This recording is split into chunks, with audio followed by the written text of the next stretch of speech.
सप्त प्रबंध सुभग सोपाना, ज्ञान नयन निरखत मन माना। रघुपति महिमा अगुन अबाधा, बरनब सोई बरबारी अगाधा। अर्थात 7 कांड ही इस मानस सरोवर की सुंदर 7 सीढ़ियां हैं, जिनको ज्ञान रूपी नेत्रों से देखते ही मन प्रसन्न हो जाता है। श्री रघुनाथ जी की निर्गुण अर्थात प्राकृतिक गुणों से अतीत और निर्बाध अर्थात एक रस महिमा का जो वर्णन किया जाएगा, वही इस सुंदर जल की अथाह गहराई है। राम सीय जस सलिल सुधा सम, उपमा बीच विलास मनोरम। पुरी इनि सघन चारु चौपाई, जुगुति मंजुमनि सीप सुहाई। अर्थात श्री रामचंद्र जी और सीता जी का यश अमृत के समान जल है। इसमें जो उपमाएं दी गई हैं, वही तरंगों का मनोहर विलास है। सुंदर चौपाइयां ही इसमें घनी फैली हुई पुरैन यानी कि कमलिनी हैं, और कविता की युक्तियां सुंदर मणि अर्थात मोती उत्पन्न करने वाली सुहावनी सीपियां हैं। छंद सोरिठा सुंदर दोहा, सोई बहुरंग कमल कुल सोहा। अरथ अनूप सुभाव सुभासा, सोई पराग मकरंद सुबासा। अर्थात जो सुंदर छंद सोरठे और दोहे हैं, वही इसमें बहुरंगे कमलों के समूह सुशोभित हैं। अनुपम अर्थ, ऊंचे भाव और सुंदर भाषा ही पराग, मकरंद और सुगंध हैं। सुकृत पुंज मंजुल अलिमाला, ज्ञान विराग विचार मराला।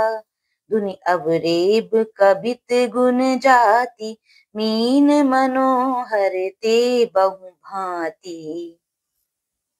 अर्थात सत्कर्मों के पुंज भौरों की सुंदर पंक्तियां हैं, ज्ञान, वैराग्य और विचार हंस हैं, कविता की ध्वनि, वक्रोक्ति, गुण और जाति ही अनेकों प्रकार की मनोहर मछलियां हैं।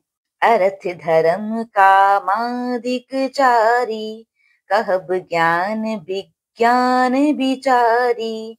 नवरस जप तप जोग विरागा, ते सब जलचर चारु तड़ागा। अर्थात अर्थ, धर्म, काम, मोक्ष ये चारों, ज्ञान विज्ञान का विचार के कहना, काव्य के 9 रस, जप, तप, योग और वैराग्य के प्रसंग, ये सब इस सरोवर के सुंदर जलचर जीव हैं। सुकृति साधु नाम गुण गाना, ते विचित्र जल बिहग समाना। संत सभा चहु दिसि अवराई, श्रद्धा ऋतु बसंत समगाई। अर्थात सुकृति पुण्य आत्मा जनों के, साधुओं के और श्री राम नाम के गुणों का गान ही विचित्र जल पक्षियों के समान है। संतों की सभा ही इस सरोवर के चारों ओर की अमराई अर्थात आम की बगीचियां हैं, और श्रद्धा वसंत ऋतु के समान कही गई है।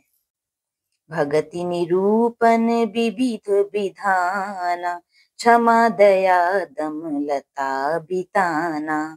समजम नियम फूल फल ज्ञाना, हरिपद रति रस वेद बखाना। अर्थात नाना प्रकार से भक्ति का निरूपण और क्षमा, दया तथा दम अर्थात इंद्रिय निग्रह लताओं के मंडप हैं। मन का निग्रह यम अर्थात अहिंसा, सत्य, अस्तेय, ब्रह्मचर्य और अपरिग्रह। नियम अर्थात शौच, संतोष, तप, स्वाध्याय और ईश्वर प्रणिधान ही उसके फूल हैं। ज्ञान फल है और श्री हरि के चरणों में प्रेम ही इस ज्ञान रूपी फल का रस है, ऐसा वेदों ने कहा है। और कथा अनेक प्रसंगा, ते सुख पिक बहु बरन बिहंगा। अर्थात रामचरितमानस में और भी जो अनेक प्रसंगों की कथाएं हैं, वे ही इसमें तोते, कोयल आदि रंग बिरंगे पक्षी हैं। पुलक बाटिका बागबन सुख सुबिहंग बिहारु माली सुमन सनेह जल सिंचत लोचन चारु। अर्थात कथा में जो रोमांच होता है वही वाटिका, बाग और वन है, और जो सुख होता है वही सुंदर पक्षियों का विहार है। निर्मल मन ही माली है जो प्रेम रूपी जल से सुंदर नेत्रों द्वारा उनको सिंचता है। बोलो सियावर रामचंद्र जी की जय।